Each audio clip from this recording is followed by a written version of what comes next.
Telma, des actualités uniques, dynamiques et renversantes dans le journal TV. Coco Tairay, des salam ronono ray very, cacao, coco, mofo dipaina tapany, izay mitondra hery sy tanjaka mandritra ny tontolo andro. Andramo fa tsara lavitra noho ny afo. Loltranao ny fampalalam-baovao. Venez découvrir notre boutique des marques à Antanmene. La boutique des marques. Loltranao ny fampalalam-baovao. Hitanao eny amin'ny mpivarotra rehetra mahazatra anao. Loltranao ny fampalalam-baovao.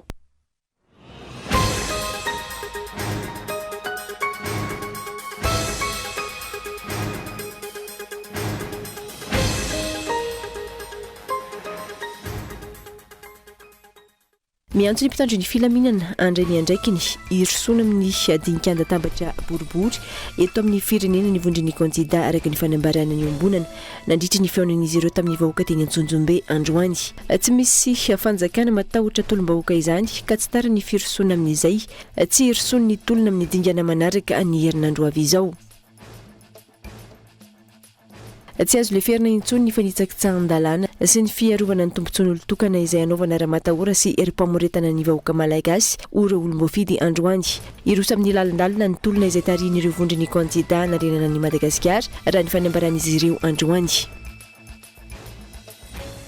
Mitombo andromanalina ny tranga ahitana ny fitanilany ny fitsarana avo momba lalam-panorenana ny HSC sady efa mitanira no manitsakitsaka ny lalàna velona eto amin'ny tany sy ny firenena ary izao manaonao foana izao ka lasa filopisolo-toerana roa no mitondra ny Madagasikara. Ankehitriny lasa azo ivalozana indray ny didy avokany very ny asiny tsy azo ekena intsony ity rafitra ity fa mamotika firenena hoy ny mpahay lalàna sy mpanao politika. Isan'ny fampanantenana nataon'ny filoha teo aloha Andry Rajoelina ho an'ny vahoaka ny mandry tsara ny famahana ny olany rano tamin'ny fotoana ny fampelezan-kevitra 2024. 5 taona teoriana tsy tanteraka izany ho ireo vahoaka ny mponina amin'ny distrika ny mandry tsara izay anaty fahasahirana ny tanteraka noho ny fahatrany ny renin-drano ny mangarahara. Anivelany nanapaka amin'ny siny trêve humanitaire ny fivorimben'ny fikambanana iraisam-pirenena mpanapa-kevitra izay nokiany ny masoivon'ny Israely nandritra izany fivorimbe izany amin'izao fotoana manodidina ny 700 ray alina ireo namono ainy vokatry ny fanapoahana izay nataon'ny Hamas ary olona 900 no nalain'izy ireo ankeriny. Manoloana izany mitoka monina tanteraka i Gaza ankehitriny antony mampanano sarotra ny fanampiana any an-toerany ny antsipirindreo izao ankehitriny izao.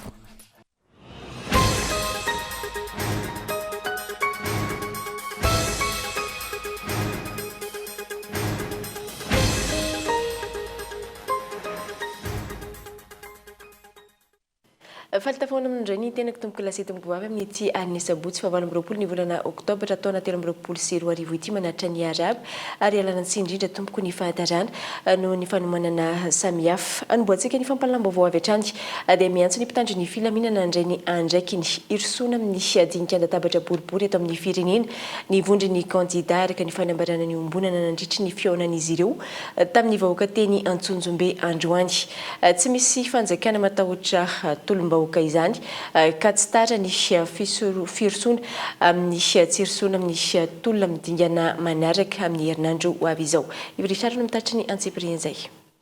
Mitoetra ny alanenina ataon'ny mivondry ny kandida manoloana ny tsy fanarahan-dalàna sy ny gaboraraka misy eto amin'ny firenena amin'izao fotoana izao.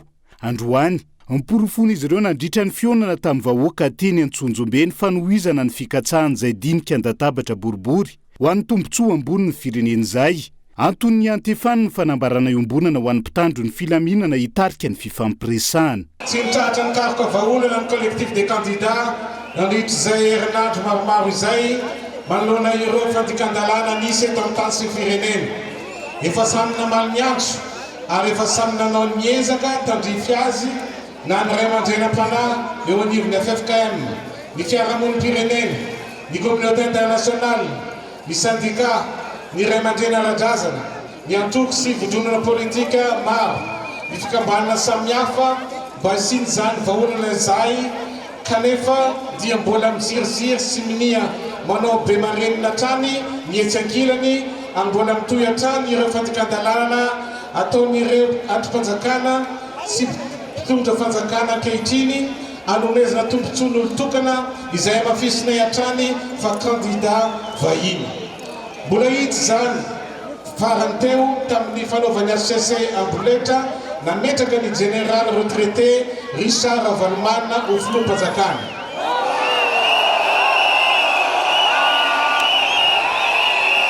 Manoloana izany rehetra zany dia mitodika sy miantso anareo polisy sy ny folan-da zahay.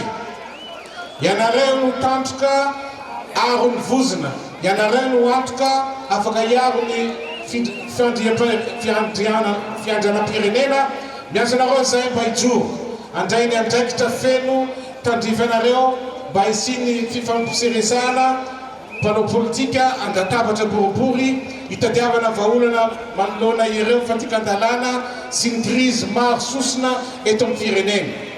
Manamafatrany ny antso atao amin'ny vahoaka malagasy rehetra tsy ankanavaka mba irahina hijoro ary tsy anaiky lembena ho tompontsoa ambony firenena sy ny vahoaka malagasy tompolahy. Mivadika tolom-bahoaka tanteraka nietsika tarihan'ny vondry ny kandida amin'izao fotoana miara-mijoro anatin'ny firaisan-kina ametrahana Madagasikara vaovao ny rehetra ho any Androany. Tsy tararaka izany ny firosoana amin'ny fifampiresahana hoy ny vondry ny kandida, tsy roson'ny tolona midingana manaraka ny herinandro ho avy zao. Tolona hoan'ny avy ty firenena ty miatognavantsika eto, marina sa tsy marina?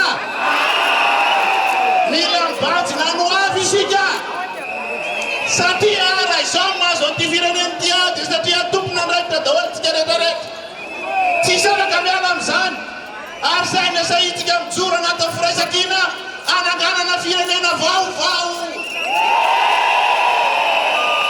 Zay toatrany zay any tokony baiko atsika anoisana amin'ny tolona satria manomboka zao dia efa voalaza teo fa tolom-bahoaka ity. Ary ny tolom-bahoaka rehetrarehetra dia teo amin'ny 13 Mai namarana anazy nampoanaky. Ary tsy maintsy tafity atsika ary tsy maintsy hitatsika eo.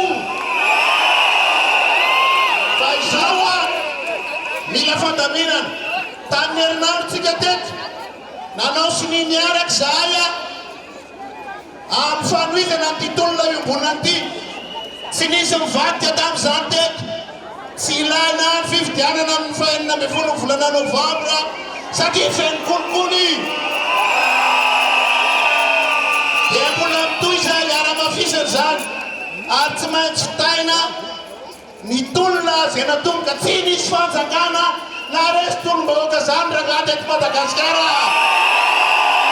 Voalaza ny mpandray fitenenana teo aloha teo fa tsy mijanona fotsiny amin'ny collectif de candidats hihetsika fa misokatra ho tolom-bahoaka, ho tolom-panafahana ny Madagasikara ka ianareo rehetra komity,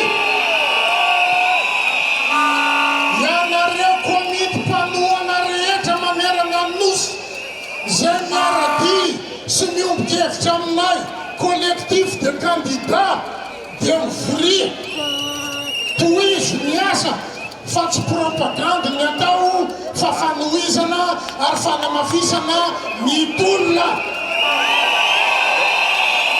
Zahay ireo efa mifamepetra satria zahay ary ifonana ny vahoaka malagasy tamin'ny 73 député fa nikabary teo amin'ny 13 Mai dia nilaza fa hanao fanovana. Fa rehefa tonga teo amin'ny fitondrana ny namana tsy nakamy amin'izay fanovana ny resanay teo izay fa zavatra fa ny nataony. Fa zahay ireo efa nanao dina, efa nanao tenerana fa tena hanamboatra marina an'ity firenena ity. Raha ny zava-misy atreto mbola miziriziry amin'ny tsy fanarahan-dalàna i Andry Rajoelina sy ny ekipany. Porofon'izany ny fametrahany indray ny filohan'ny antenimera ny olona ho filoham-panjakana mpitsolo-toerana. Eo ihany koa ny fanohizana ny fampiasan'ireo olona sy fitaovam-panjakana. Mahampitadina satria maro ny président Ravalmana na ny teny. Fa nisy baika any eo teny amin'ireo chef district, chef lehibe ny tanàna hatrany amin'ny chef fokotany hoe mampidira anareo anaran'olona 500 isaky ny fokotany. Dia mampitandrina Firenena fa misy milalana 2018-008 article 216 milaza fa mampigadra roa hatramin'ny 5 taona amende 400 000 ariary hatramin'ny 4 millions ariary ny mampiditra anaran'olona satroka any anaty liste électorale na manana ny anaran'olona any amin'ny liste électorale ka mampitanina an'ireo fa lasa romi kely be dia be nareo a rominy rany fa rehefa trato rominy alan'lery a tsy misy na fanajana nakana lalalam-pifidianana tsy misy zany nefa misy daholo reo le lalalam-pifidianana tokony arahana dia hoe iroso amin'ny fifidianana tsisy manaiky fifidianana izay atao amin'ny fahinina ambe folo volana novambra zany raha tsy mety tety izy zay veno dia enoy tsara aloha enoy tsara aloha nareo fa zay hoe enoy tsara mieritreritra maninitra liste meretrena ao anatin'io liste daholo izay 3 ao daholo ny anarako ao ny anaran'le rangary ao ny anaran'ny 13 3 zay misy rehetra ao daholo dia ahoana rehefa tonany izy force an'io tsotra fotsiny ny zavatra ataotsika tsotra fotsiny ataotsika rehefa milazy sika fa tsy ilainy io dia zay fomba tsy isin'io izy tsy maintsy averitsika ka lazalazao ny rehetra apitapitao amin'ny namako anosy ny ratsika teo fa isika dia noho ny tolona ary akatra ity tolona ity amin'ny herinandro ambony anaky ny falaza tetomnakoka osahiny vory isika tokony ho say isika tokony ho vonina isika manomboka ny alatsinain'izao zany dia amafiso izay fahafinanatsika izay amafisy zay mba hitana fa isika reto dia maro be ary tsy vidimola fa vonina foana tompokladeba ho any tahina razafonjoely niavaka ny nampisehoany ny tsy fanarahan-dalàna sy ny votoatin'ny tolona ankehitriny tamin'ny vahoaka nantsonjombe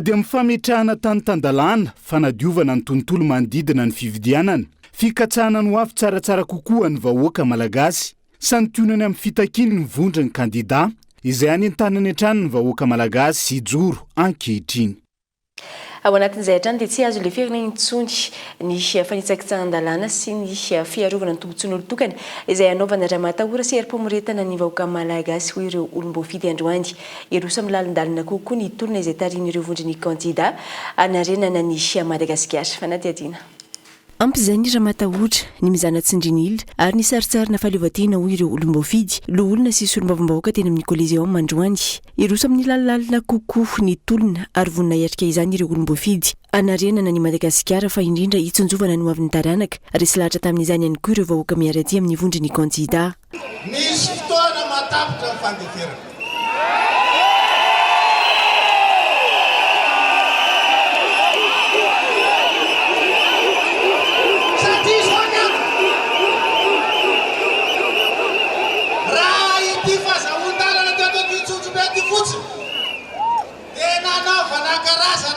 zay maro samihafa vao nomenatsika ny toerana alatsiraitsika nefa nametraka demande fa mila filana ny setra raha iazo azao toerana zao isika tsy nasina mitany filaminana ny andamina fifamoivoza ireo pirofony toaka tena ditsika na rifomamy ala tamy maraina voateo voatonga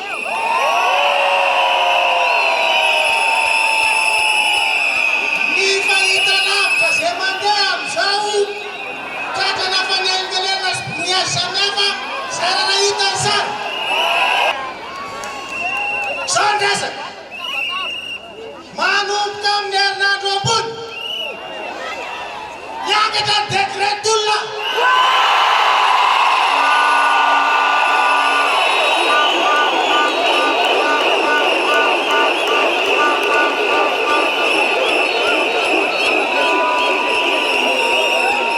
natsinatsika makabana tsara manomboka talata zany alavata fatako fotsiny de zao mila tsy matahotra tsontsika iremozaramatsika hoe aizy reto ne milemilemy mikulemulemunao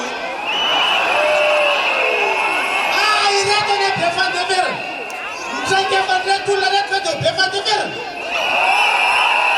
fa nareo mandady atsaina ka noho izany ampy zay fa mifantakotsika de tsotra andao faranana amin'ny herinandro tontolo ty nanaitra ny maro ihany koa ny fijoroan'ny praiminisitra teo aloha monjaroindefo androany izay nilaza fa tafahoatra ny fandika-ndalàna sy ny fanitsakitsahana ny lalàna velona eto amin'ny tany sy ny firenena ka resy lahatra amin'ny tolona hiadiana amin'izany ihany koa ny tenany tsy zovina amintsika tsony ny zavatra mitranga eto amin'ity firenentsika ity ny tsy fanahan-dalàna zay lasa rano fisotro mihitsy andavanandro ankehitriny ary dia lasa valala versaina mbola velona ny vahoaka malagasy ohatrany valala voatango zany satria dia nihitsiketsika natao ivavahana indray zany no lasa papango maka ny zanak'akoho dia ny vahoaka malagasy zany satria dia ny safidy ny vahoaka malagasy mihitsy ankehitriny no tiana hozimbazimbaina no tiana tsy homena asina ary tsy azo ekena zany tompoky lahy sy tompoky vavy raha tsika mahita fa tsy fanomanana fifidianana no atao ary tsy fanomanana alabato akory fa dia fanomanana amboletra amin'ny fifidianana tiana ho ambolena amin'ity firenena ity ka mety hitariboza mihitsy raha tsy izao isika rehetra dia mitsangana ny tsy atontosa izany fifidianana izany tsy hoe tsy atontosa satria efa tsy tontosa raha ny fahitana azy ny fifidianana fa dia atao amboletra fotsiny raha tsy hijeritsika ny zavatra nitranga omaly mahakasika ny fametrahana ny androm-panjakana rehetra eto amin'ity firenena ity raha ny androm-panjakana avo indrindra eto amin'ny firenena dia ny HCC zany na ny haute cour constitutionnelle na ny fitsarana avy momba ny lalam-panorenana izay natao mpitondra teny ny lalam-panorenana dia izy indray no mamingavinga izany lalam-panorenana izany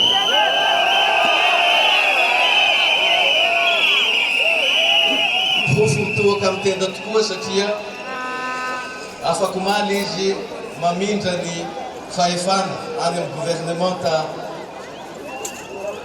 iraisana androany izy omaly izy mamindra ny fahefana any amin'ny saritsara na filohany ampermiaran'ny olona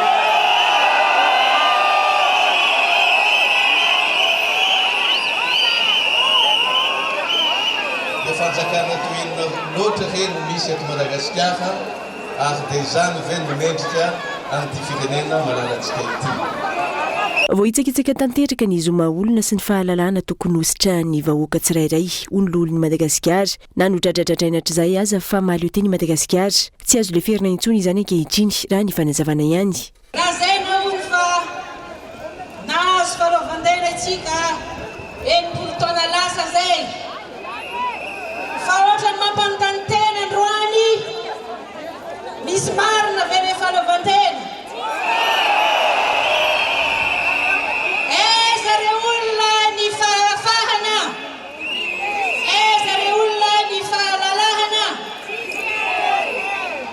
tsy mahazo miteny sika tsy mahazo mikorana tsika tsy mahazo maneho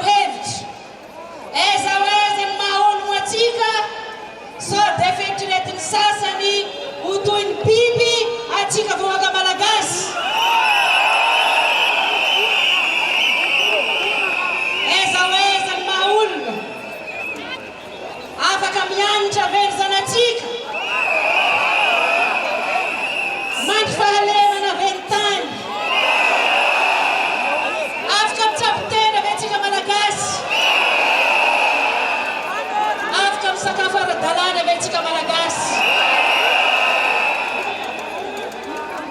lasa fitondrany baroa ohatra ny la loi de la jungle ny eto Madagasikara samby maneritery zay hitany fa resiny aiza ho aiza ny lalàna eto amintsika Madagasikara eto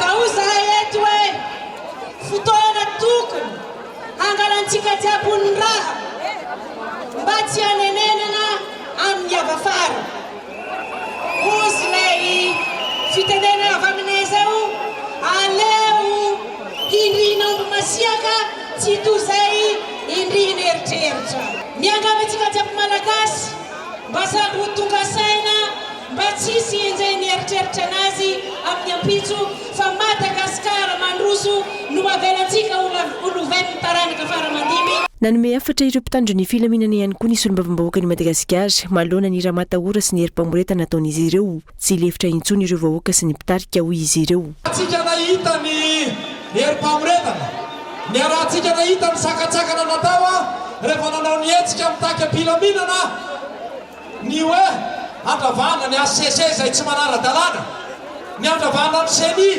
izay mitanila ny alany gouvernement tarihan'ny gatsay tsy misy ilana azy io fa miaro any intérêt ny androelina ka izao rehefa manao etsika isika ny arahanareo nahita ny tany Sabotsinamena ny omany ny arahantsika nahita ny tany mena be afaka mandry talohan'izay misy tany mery atosika tamin'iny andro iny any zao ny zava-radiko ampitaina amintsika tsy ampitaina ampitandro filaminana ety tsy izahay miteny eto olom-bafidy ny tenako miteny eto zay miara-dia mitondra ny teniny avao anivon'ny sy olombavambahoaka tiako Madagasikara miaraka amin'ireo namanafranina avy amin'ny raha hevitra amiko ireo ok zay fanaloka alofana anay mpitandro filaminana aoko zay fanarahana sy fampitahorana anay fa rehefa tsy nangaratra zay tsy nanao ratsy tsy matahotra anareo izay fa samy malagasy eto manoloana ny fanararaotany kandida tokana manao fampelezakevitra amin'izao fotoana ny antsony olo-pirenena tsirairay tsy ho voarebireby ny lainga sy ny fitaka efa nifanaon'ny filoha teo aloha Andry Rajoelina nisy olombavambahoaka ny Vangaindrano ka eto ny tenako apita afatra satria mbola miaraka amintsika eto ary manantenanareo hiaraka apita afatra amiko fa katanominareo Vangaindrano vandivandy ny Andry Rajoelina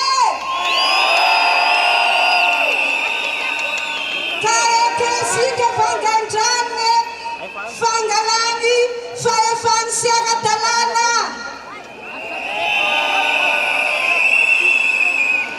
samy malagasy tompony ty tany ty isika ary tsy manaky ny fanitsakitsana ny lalàna eto Madagasikara tika tsantsinjo be miaraka amin'ny Vangaindrano tsisy manaky an'izany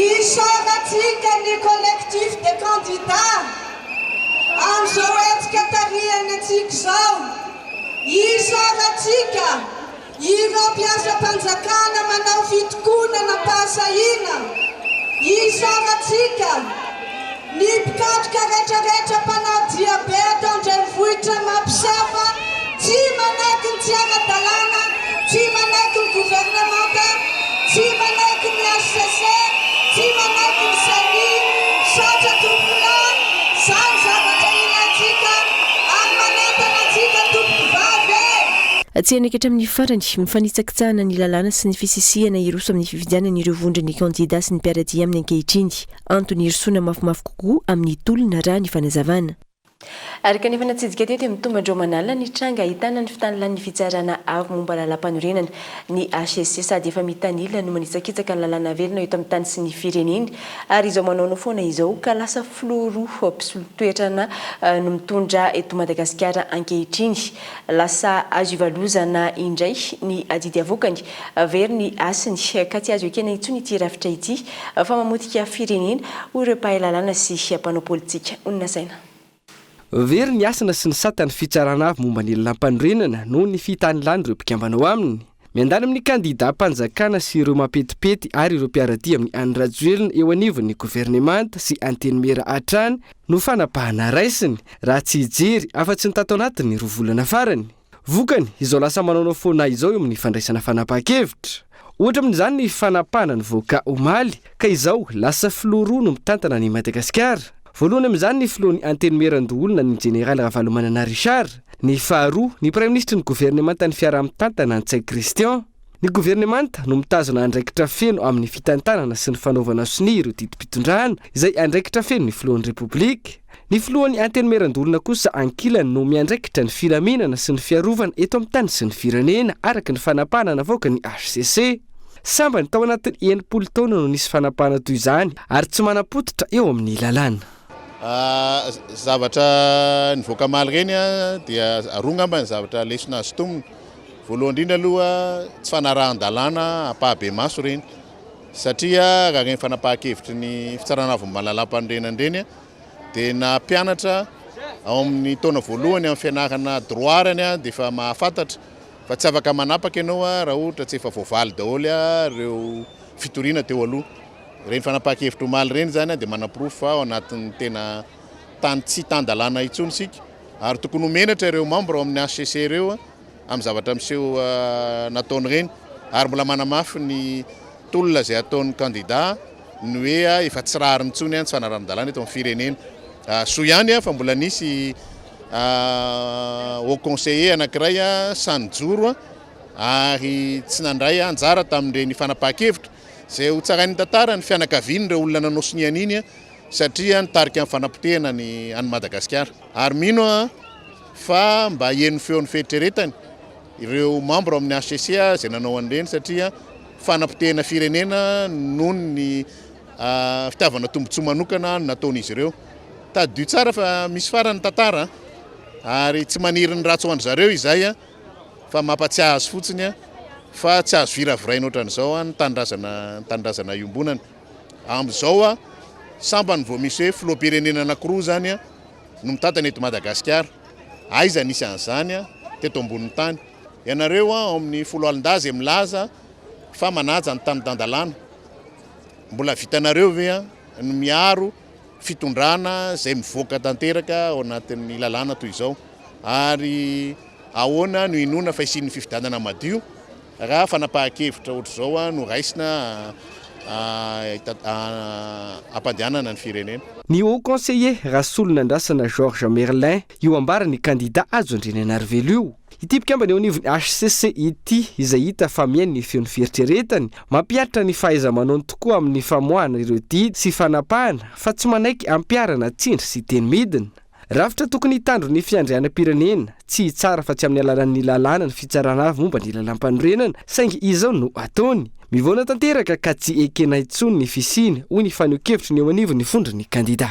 Décision mampiomehy reny fa resantsika isan'andro efa impiry zay HCC tsy manaja lalàna manao ny firenentsika tsisy dikany sy mivahoaka malagasy tsisy dikany tsy azo ekeny zany ka vao mainka manamafy hoe ny tolona ataonay dia tolona rariny ary tsy maintsy ataontsika hatramin'ny farany. Fa lasa azo ivalozana azo ivalozana azo ivalozana zany ny HCC. Ahitana taratra ny mahampiakamakama sy fifampiandaniana eo amin'ny governemanta antenimera anirajoelona sy ny fitsarana avy mombana lalam-panorenana ny zava-misy tatoato. Profon'izany rehefa fitorinana fangatahana manao itony ireo naman'ny fitsarana avy mombany lalam-panorenana no misy mametraka eny Amboda dia ireto telo reto no mitoetra na tsy mitombina na lavina na tsy mivaly mihitsy raha tsy ilaza fa-tsy ny fangatahana na mifanaraka amin'ny lalam-panorenana na tsy ny article 42 amin'ny code de la nationalité napetraka ireo olona. fa rehefa mampetipety ireo namany tsy miandrela ny HCC mamoaka fanapa-kevitra toy ny fahafahany filoha teo aloha mirotsaka hofidiana na efa tsy manana ny zoam-pirenena malagasy aza. Tamin'ireo fanapahana noraisiny HCC rehetra voatsela izay ny ministry ny fitsarana no nanisingizina fa tsy azo ivalozana ny didy avoaka ny ity rafitra ity. Araka ny fantatritsika dia hoe araka voalaza ny andininy fa 120 ao amin'ny constitution ny didy avoaka ny haute cour constitutionnelle dia tsy azo ivalozana. Efa nanapaka ny haute cour constitutionnelle fa efa nafindra any amin'ny gouvernement collégial ny fitantanana ny raharaham-pirenena amin'izao dia tsy azo eritreretina intsony hoe hiverina any amin'ny anteny-merandolona indray izany fitantanana izany fa efa izay ny fanapahana ary miatra amin'ny République Madagasikara daholo ny didy izay fanapahana navoaka zay dia efa zay ny fanapahana nivoaka aloha ny amin'ity indray mitoraka ity dia tokony hoekena no ny antony efa navoakan'izy ireo tao anatin'iny fanapahana efa nirahantsika nalala iny. Tsy azo ivalozana rehefa mampetipety ny mpitondra sy ny manodidina azy ary azo ivalozana azo iverenina indray rehefa misy tiana hokitiana ifanaraka amin'ny tombotsoany. Ny fomba fiasan'ireo mpikambana sasany ao anivon'ny fitsarana momba ny lalam-pandrenana izay mampiena ary manafoana hatrany ny fatokisan'ny vahoaka izay didy ho avoaka ny rafitra ity rahampitso. Ny didy rehetra izay navoaka ny HCC hatreto zany dia tsy manaraka ny lalam-pandrenana daholo izay navoakany. Ny dikan'izany zany ny haute cour constitutionnelle malagasy dia tsy gardien ny constitution eto Madagasikara fa manao izay mahafalifaly sy manao izay mahafapo ny mpitondra fanjakana fotsiny.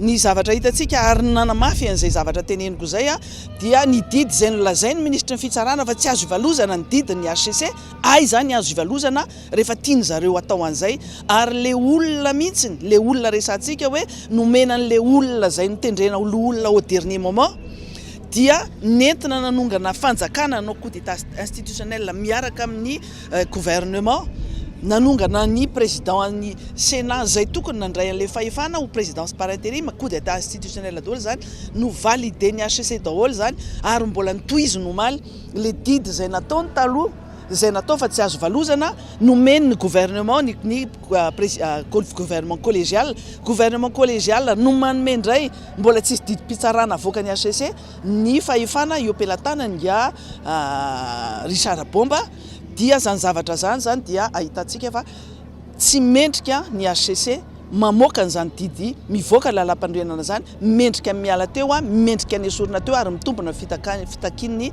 collectif des candidats sy mpanaraka anazy.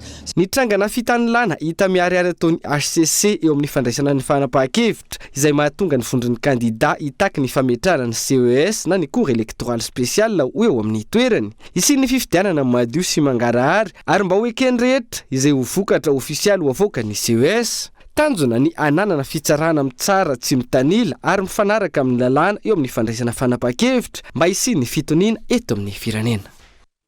Fa tsy teto andrenivohitra ihany maro ireo olom-pirenena izay namaly ny antsony ireo vondron'ny kandidaty amin'ny fangatahana ny tany tandalana sy ny tsy fitanilana eo amin'ny fikarakarana ny fividianana ankehitriny. Tsy zakay intsony ny fanareo tapa-efana ka antony hijeroany ireo olom-pirenena tsirairay avy ho hiatrany ireo fanehoan-kevitra. Ilaina ny fahatongavan'ny sain'ireo olom-pirenena tsirairay avy manoloana ny raharaham-pirenena ankehitriny antony hanamafisana ny hetsika ireo vondron'ny kandida raha ny fanehoan-kevitra azo androany.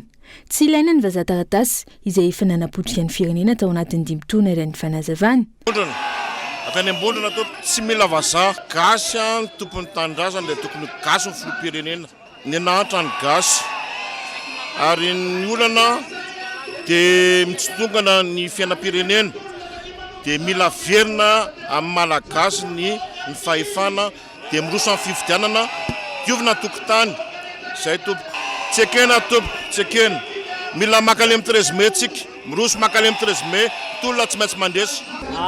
Ny antony hatongavanay ity dia tolona ho amin'ny fahafahana satria ny dadabe anay efa voazanaka tany aloha be tany dia mbola izay taranaka ty ariana koa mbola voazanaka dia izay ny antony ijoroanay tompoko. Efa tsy laitra iainana tsony zany ny vidim-penany e. Kapoaka vary zao efa manodidina ny 700 ariary. Ny fivelomany efa mafy e. Sezibazary efa mananika any Antananarivo ny Kolo nefa niny tena fivelomana iva tatsahany. Tsy atosika raha manika any anarako mitolona eo any Madagasikara fa mahanitra mitaranaka ny diasa raha Joelina ihany no mitondra eo dia tsy maintsy mitolona potika daholo ny ara-piarena rehetrarehetra na ny fiainana andavanandro na ninona tena potika tsisy zavatra mahasoa mihitsy fa tena latsaka ny andavaka mihitsy ny firenena sy ny olona tsirairay vonona iady hatramin'ny farany mihitsy tsy mijanona raha tsy maharesy. Androany tsy ireo olona avy eto andrenivohitra ihany na namafinetsika ireo vondrony kandidatetsy Antsonjombe ny olom-pirenena maro avy lavitra isan'izany ireo avy any amin'ny distrika Anarivo Mamo potika ny tanteraky ny sehatry ny fambolena any amin'ireo tontolo ambanivohitra raha nambaran'ireo mpamboly tonga teny an-toerana miantso amin'ny fanovana eto amin'ny firenena araka izany izy ireo. Na dia teo ary ny sakatsakana teny an-dalana dia tonga izay noho ny fitiavana ny tanyrazana dia sakatsakana teny an-dalana zao ny ambotay azy tena naika sy tonga taty niala tany tamin'ny enina maraina zao zay dia voadiny ray teo zao vao tonga teto ary ny tanjona dia hoe tsy mety tonga any zay hoady ho an'ny tanyrazana hijoroanay zany fa tena nahatsiaro zany zay fa raha ny amin'ny faritra moraranona tongony iny dia lasa mivazany taninay 650 hectare ao anatiny io président Cédric io. Afanambato mbato miravavy ny anazy hoe zanako hoe misy problème fianarana tamin'ny mbola anona nianatra zao sa sahirana be miady loha any taranaka fa mitenanay efa vita. Za nanomboka 2014 dia fitahana zay nanomboka 2018 dia amin'izao koa mbola fitahana zay ny ACCV raha iza zao raha ny diplôme ananako ACC zany tsara mahay nahoana moa ianao raha za zao ohatra hoe misy olona anankiray miditra ao brok mametraka demande d'emploi tsy maintsy jereko hoe aiza certificat de résidence ny fototsy ny olona dia mpitondra fianjakana amin'izao fotoana izao zay zany tena mino mihitsy hoe navany alavitra zay tsy vidiana vola ny anto tena nakaty olona eo amin'ny 20 zay nakaty tomobilako moa nitondrana anay nakaty na tongavana zany dia zao mila fanovana zay ovana CNI ovana ny ACC mila diovina n'olona lao vao manomboka fifidianana. Ankoatra ny fitakiana fifidianana madio sy mangarahara nisongadina tamin'ny filajana sora-bavety izay nataon'ireo olom-pirenena eo amin'ny lafiny sosialy ny fahatapahanjiro ankehitriny ary mahavelo taraina isan'ny joro niaraka amin'izy ireo ihany koa ireo sendika maro-piasa-panjakana izay saika misedra olana ankehitriny. Alohan'ny hitondran'ireo vaovao misongadina manaraka dia andao aloha isany vetivety ao anaty dokam-barotra foy isika.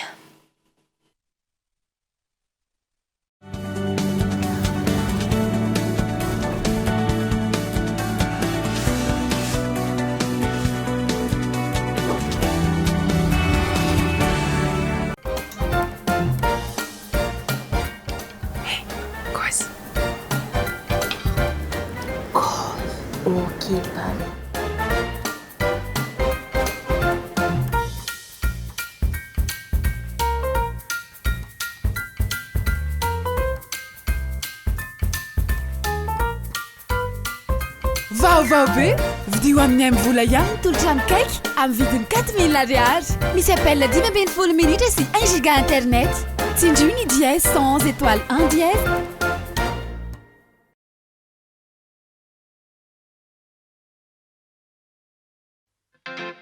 Ny loko algo loko azo antoka amin'ny kalitao egyptianina mora mandray mandrakitra tsara ary manaja ny tontolo iainany. Loko algo misy alo huile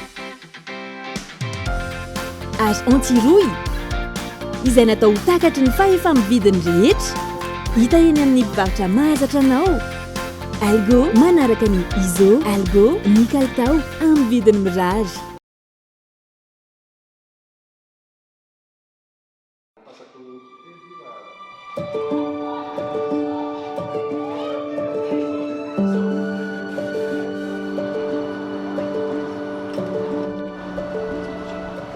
Quand vous envoyez de l'argent à Madagascar, c'est bien plus que de l'argent. C'est un investissement dans l'avenir.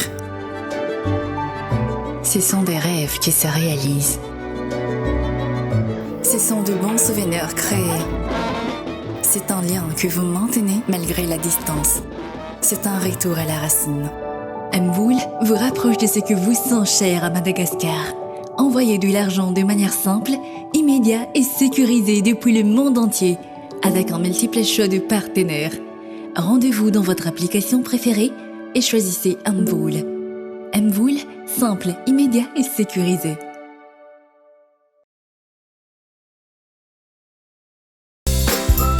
Maika lava ve ianao?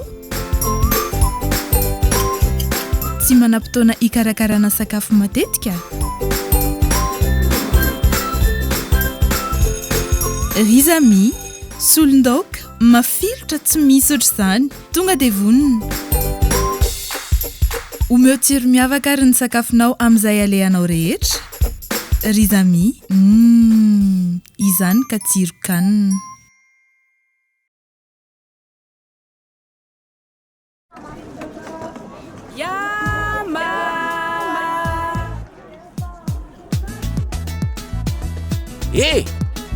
Tonga indray ny aorita Yama amin'ny endriny vaovao be sy tsiro amin'ilay akafizitsika mitondra hery sy tanjaka. Yama, ilay aorita manampy anao hiatrika ny tontolo andronao e. Yama, misy tsiro vanille, fraise ary coco. Tsara e. Natao ho an'ny rehetra amin'ny vidiny 700 ariary monja. Yama, ilaiko tsotr'izao. Recherchez-vous l'élégance, le prestige et le style inimitable? La boutique des marques vous attend. Nous vous proposons une large gamme de marques de sacs, chaussures et divers accessoires pour satisfaire votre style. Adidas, Fossil, Lacoste, Lancel, Michael Kors, Nike, Tommy et d'autres marques les plus appréciées. Venez découvrir notre boutique des marques à Antanmen. Téléphone 034 81 978 01. La boutique des marques vous attend.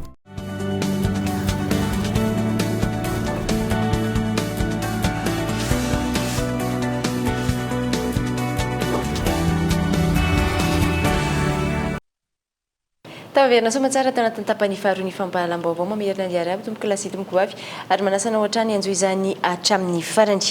Manana fanantenana ambony be ireto kandida mitarika ny fanoherana manao hetsika manamafy ny teboka ataon'izy ireo anatin'izao hetsika fotsy izao etsy andany tena botsy mivily na iza no ataon'ity fitondrana mbola tandindon'ny baikony rajoelona ity hoy izao foana ve mandra-pahoviana matoa andatsoratra. Etsika fotsy, etsika ampilaminana, madio, mandresy lahatra olona maro, tsy voavidy vola ary tsy misy tambiny. Izay izy ampilaminana izay, tombony eo amin'ny fahendrena sy ny soatoavana malagasy. Tsy mandaitra ho an'ireo be marenina sy ireo minimana kipo amin'ny masony izany. Tena botsy mivily na iza no ataon'izao fitondrana izao. Tsy tea lala fa izay lalana ihany lalany e, izay idonany ihany idonany. Ny endry indray ve no adala ary ny adala no mefitena ho endry. Tsy nanaitra ny maro intsony raha ny fomba fiasa sy ny lalan-tsaina ary ny tsindry mahazo tamin'ireny fanapa-kevitra no raisy ny HCC omaly ireny. Raha tsy ireny no tao no mahagaga sy nahasendana ny maro. Efa hita soritra nandritra ny andro maromaro iny ary natao tsy tamitahotra, tsy tamkenatra. Miariary hitam-pirenena fa mbola irajoelina no mibaiko eto Madagasikara ary ny tombotsoany manokana ihany no hitondran'ny firenena fa izany lalana izany natao soratra sy endrikendrika ivelany fotsiny ihany. Ho tonga hatraiza tokoa ity hetsika fotsy ity, taratry ny tena fanoherana eto Madagasikara amin'izao fotoana izao. Raha ireo mpitarika velom-panantenana tanteraka ho amin'ny fandresena amin'ireo teboka takiny. Aiza ho aiza ny sendikan'ny mpiasa, indrindra ireo mpiasam-panjakana, izay voatsindry sy tsy afaka manana ny zony amin'ny fanatanterana ny asany araka ny tokony ho izy. Aiza ho aiza ireo manam-pahaizana, avaram-pianarana, manoloana izao machine compresseur na botsy mivilina iza izao. Misy farany zavadrehetra ho ira malagasy be fandeferan'izay. Raha oviana ary zay, miandry anaty faharetana sy fanantenana ny maro anisa, mahatoky ireto vondron'ny kandida mitarika ny fanoherana ireto. Rahapirenena izay hatrany dia mitaky ny fandravana ireo androm-panjakana mpanitsakitsaka lalam-panorenana ny fikambanany antoko avy amin'ny faritra atsimo na ny Alliance pour la paix et la refondation nationale raha ny fanambarana nataon'izy ireo androany isan'izany ny HCC izay nanaiky ny filatsahako vidin'ny filoha teo aloha andro rajoelina izay tsy manana ny zoam-pirenena malagasy intsony ny CNA ihany koa izay tsy azo ianterana intsony raha ny fanazavana Christian Dimby. miariary ankehitriny ny fanitsakijanana ny lalam-panondrenana sy ny fanampotehana ny fiainam-pirenena eto Madagasikara amin'izao fotoana ho ny fikambanany antoko politika avy amin'ny faritra atsimo na ny Alliance pour la paix et la refondation nationale landroany nabaran'izy ireo fa tsy ara-dalàna ny faneken'ny ACC ny filatsako fidin'ny filohan'ny Rajoelina izay tsy mizaka ny zoam-pirenena malagasy intsony. Eo ihany koa ny rafitra tonseny sy ny Sénat izay tsy azo ianteherana intsony ka ina hiteraka korotana amin'ny fifidianana ho avy. Efa hita zao miharihary zao ny famonoany io ACC io an'ity Madagasikara ty. Ary io tsy mahatonga antsika gasy tsy maty manota ny mpitondra eto amintsika eto noho ntsika diso fanantenana amireto zanatsika nampianarintsika droit reto mpitsara reto.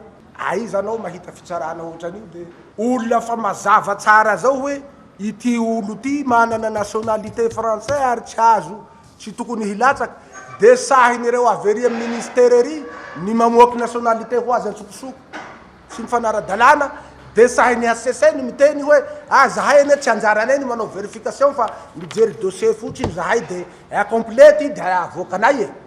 Ohatran'izany koa io président ny Sénat am'izao fotoana zao ahoana ny tsy hahafantarany lalàna hoe tsy mety ane ty fametrahanahy ty tsy manara-dalàna fa manino raha nampanarahinao lalàna io. Ny nandrenesanay anio so fantatsy nareo mpanao gazety 3 vola talohany zao zavatra zao no efa nahafantatra fa hoe hatao président Sénat général Bomba io. Nanamafy izy ireo fa tsy azo ekena ny fanatanterahana ny fifidianana fenosoka amin'ny fahaenina amby folo ny volana novambra ho avy izao raha ny fanazavanina. Tsy ilaina zany fifidianana zany am'izao situation misy antsika zao. Fa ny zavatra mahamaika antsika zao apetraho mazava tsara aloha ny fihavanany malagasy ny réconciliation ny fahafahana hametraka ny fampandrosoana eto Madagasikara zay tsika vo mametraka ny constitution ara-dalàna mametraka ny code électoral ifanarahany gasy rehetra mifanaraka tsara tsika ne tokony hifankatia satria tsika nefa mifanambady zanaka tsy ohatra ny taloha fa mahatonga antsika zao mifanolana ity resaka politique ity potehina ny avy any aminay any potehina ny avy Diego any potehina ny avy i any mampalahelo le izy satria lasa le firenena atsika no tsy mandroso. Miantso ireo mpiantsehatra ara-politika rehetra araka izany ny fikambanany atoko politika avy amin'ny faritra atsimo hiara-endana sy hiara-hitolona manoloana ny endrika fanitsakatsanana ny lalàna velona eto amin'ny tany sy ny firenena. Fanantanteraka diabe ampilaminana ihany koa androany ny mpiaradia amin'ny vondriny kandidata ao amin'ny faritra Soavinandriana Itasy tsy ekena intsony ny filatsako vidin'ny filoham-pirenena tsy manana zoam-pirenena malagasy raha ny sorobavetina lanjain'izy ireo tamin'izany takin'izy ireo ihany koa ny fanemorana ny fividianana izay miariary fa feno osika amin'izao fotoana izao. Fanampanazavana.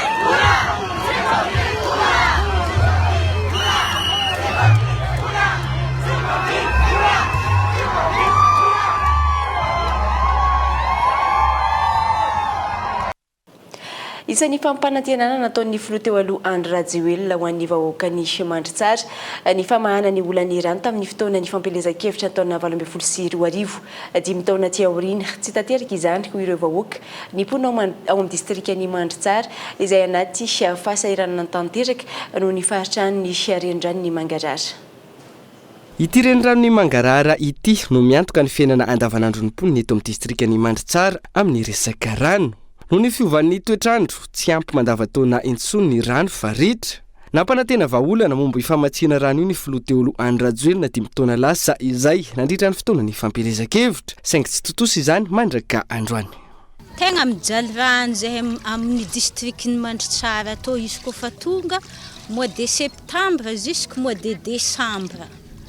Satria le renirano Mangarahara taloha mbola vitsy ny olo fa nasagna lamba fô satao do rofogna satao do ndrano aminay to ka izy amizao zany efa be ny pony efa mila satodondrano raiky ary toeragna tokony hazahoagna azy zany any Martandrano. Raha hazo zany rano ria malandy zany edy mahavatsy ny distriktin'ny Mandritsara amin'ny fijalian-drano. Reo candidat zay milatsaka filoham-pirenena tonga aminay amin'ny distriktin'ny Mandritsara tsy maintsy magnontany zany ary tsy maintsy hoe milaza hoe amaholagna anay amin'ny jalin-drano zany. Nefa tonga ny fifidianana tegna tianay raha zany. Tonga ny fifidianana mifidy zahay satria magnan-tegna hoe ho voavahin'ny olana. Nefa veo tonga amin'ny plasin-jare tsy tsaroan-jare zahay eto amin'ny distriktin'ny Mandritsara. Ya.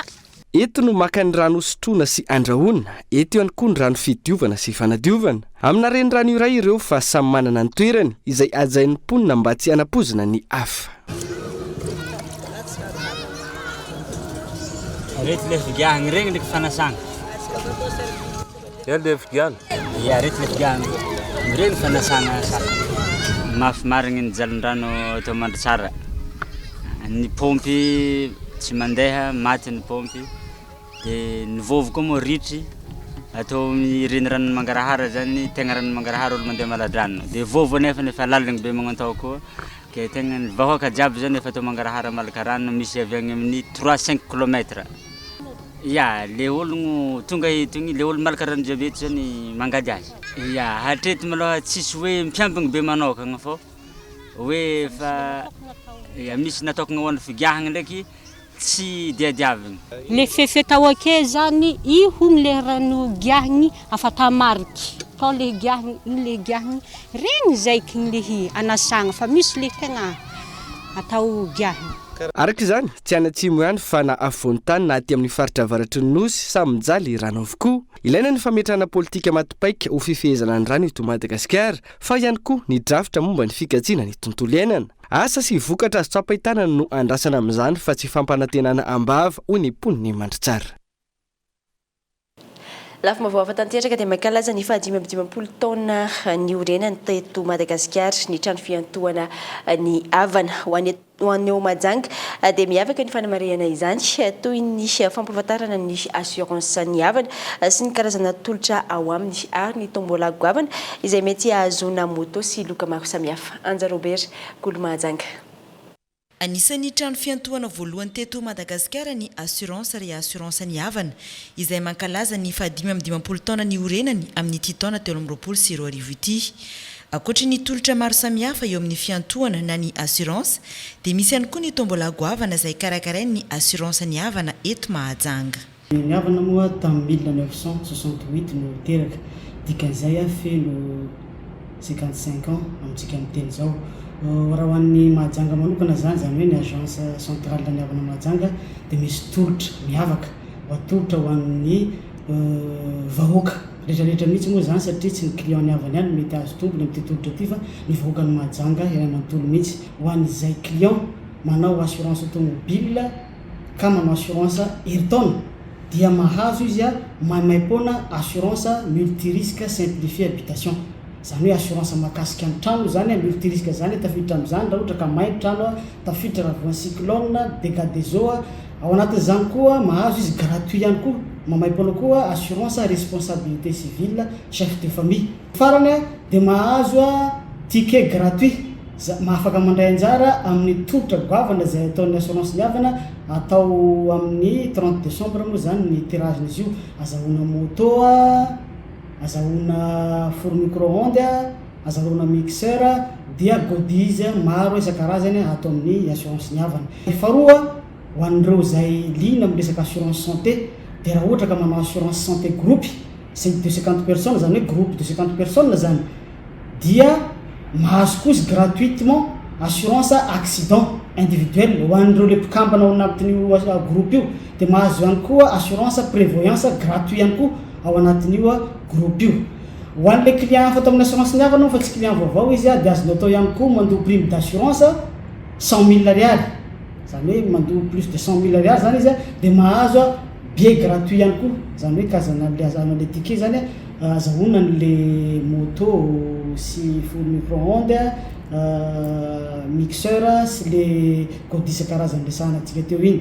Mandray anjara mavitrika ao amin'ny SAM etsy amin'ny bord de la mer ny Mahajanga ny assurance ny havana ho fampafatarana ny mpitsidika ny tolotra misy ao aminy, indrindra ny fanentanana ny tsirairay, andray anjara amin'ny tombola goavana izay azahoana moto na four micro-ondes na mixeur na ireo loka maro samihafa izay hosarina amin'ny 17 ny volana Desambra izao, ary afaka mandray anjara ihany koa na pikambana na tsy pikambana eo anivon'ny assurance.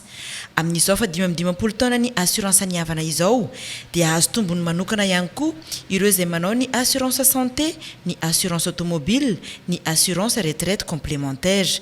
Raha mila fanazavana fanampiny ary antsoiny 034 07 220 44. ao anatin'izay sokajy mbavao izay hatrany dia tanora misy 50 nahavita fiofanana atao amin'ny Institut supérieur de sciences et technologie de Majunga na ISSTM no navoaka tamin'ny fomba ofisialy omaly. Nisy tamin'izy ireo no nahazo ny diplôme licence atao kosa ny master ingénieur.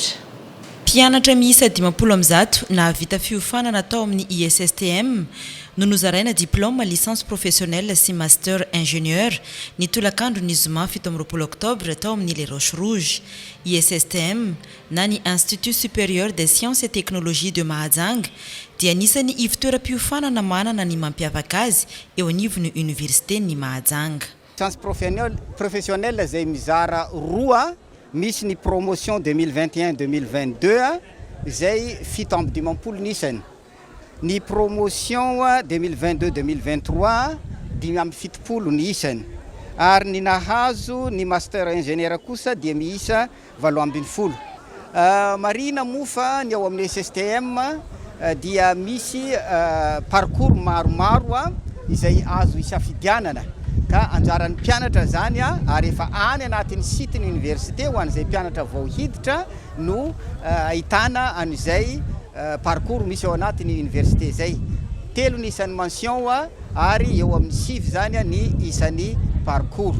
Ao zany ny mention sciences et technologies des génie civil zay misy parcours 3, ao ny mention sciences et techniques du numérique et physique appliquée misy parcours 3, ary ny mention sciences et techniques industrielles misy parcours 3 ihany koa. Ny tena mampiavaka ny SSTM dia izy no ataoko hoe misolo ny polytechnique izay misy any amin'ny faritra université hafa. Promotion misa 3 araka izany no indraina voaka ny ISSTM dia ny promotion vina, ny promotion ketrika ary ny promotion maefa. Ny tena nampiavaka ny fampianarana tato amin'ny ISSTM dia ny traikefa ananan'ireo mpampianatra izay mampiofana sy mampianatra atao amin'ny SSTM. Dia le izy koa misy exigence be dia be vao ahafahanao mivoaka atao amin'ny SSTM. Ireto mpianatra miisa 50 ireto no promotion andiany fahafito navoaka ny ISSTM Mahajanga. Ity farany izay mamolavola tanora ho lasa olombanina sy ho matianina tanteraka eo amin'ny sehitry ny asa. Misy amin'ireo tanora izay efa nivoaka teto efa hita miasa manerana ny Madagasikara sy any ivelany.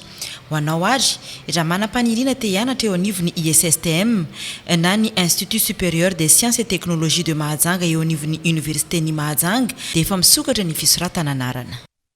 Any mifaritra izay hatrany fa ny Antsirabe kosa indray dia nosokafana tamin'ny fomba ofisialy androany tao Antsirabe ny fifanana nasionaly eo amin'ny taranja paralympique izay andraisan'ireo atleta malagasy manana fahasembanana maneran'ny Madagasikara anjara. Aritra efatrandro ny fifananana ary likim-paritra miisa 12 no tonga any an-toerana andray anjara amin'ny fifananana. Androany sabotsy fa 20 ny volana Octobre 13 sy 20 no nosokafana tamin'ny fomba ofisialy teto amin'ny faritra Vakinakaratra ny fifananana nasionaly izay fiadina ho tompon-daka ny Madagasikara eo amin'ny taranja paralympique. Fifananana ara-panatanjahantena izay ataon'ireo olona manana fahasembanana ary ahitana lalao maro isan-karazany. Misy 12 ireo ligiparitra ity taranja paralympique ity manerana ny Madagasikara no tonga mandray anjara amin'izao fifananana nasionaly izao izay atao eto amin'ny tanàna Antsirabe. Tanjona ho filohan'ny federasion ity taranja ity ny ampamiratra ireo atleta malagasy ho any amin'ny fifananana iraisam-pirenena toy ny lalao nosy farany teo izay nazahoana vokatra tsara.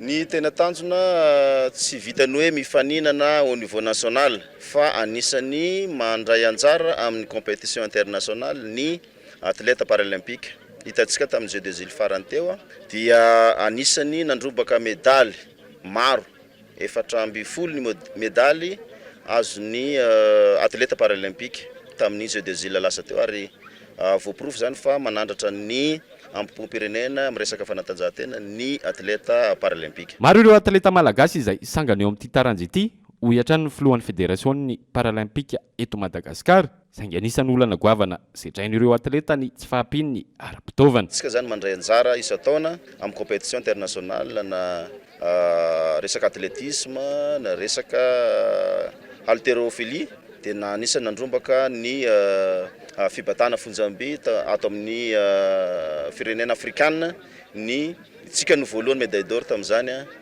fibatana fonjam-by zany tamin'ny alalan'ny athlète avy eo Analamanga i Alban. Ny athlétisme aloha zany tena hita azo ampiasaina tsara ary ampy fa ny amin'ny sehatra ny discipline hafa ohatra ny basket sur fauteuil zao mbola anaovana ezaka satria tsy maintsy mbola mampiasa ny fabrication vitantsika eto a Madagasikara ny mpanao basket. Anisany mandray anjara mavitrika ao anatin'izao etsika izao fanohanan'ireo mpilalao avy eto amin'ny fatrivakina karatra ny tetikasa fanely vohitsy CBIT izay tetikasa vatsiny CBM Volo amin'ny fanohanana sy fanampiana ireo olona manana fahasembanana. Tena ao anatin'ny asan'ny vohitsy CBIT mihitsy zay satria ao anatin'ilay hoe fampivoarana sy ny fampiatiana misy ara etsika mahakasika ny hoan'ireo mpanao lalao ara-panatanjahantena foty amin'ny alalan'ireo olona jamba zany. Zareo zany nanisany nanomboka ny fiaraha-miasa tamin'ny sehatra fanatanjahantena teto vakina karatra dia zareo moa zany efa azo lazaina hoe afaka mizaka tena amin'izao tsika miteny zao dia ato amin'ny reto ekipa mpanao basket amin'ny paralympique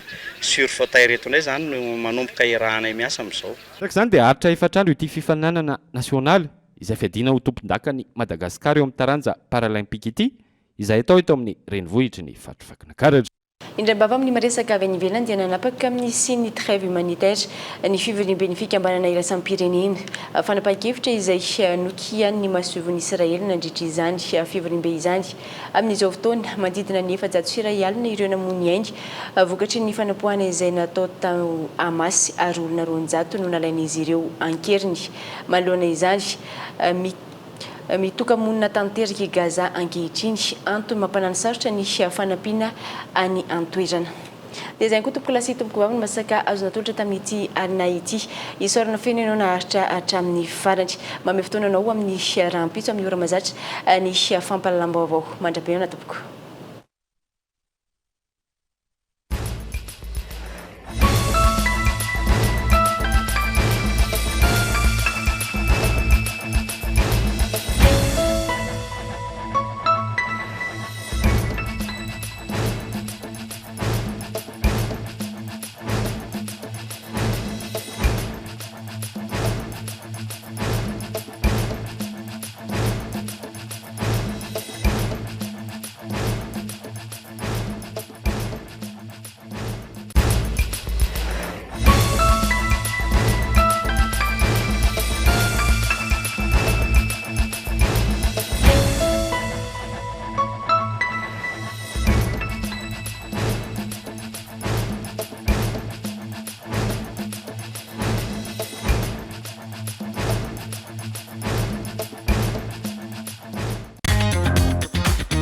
Hitanao eny amin'ny mpivarotra rehetra mahazatra anao.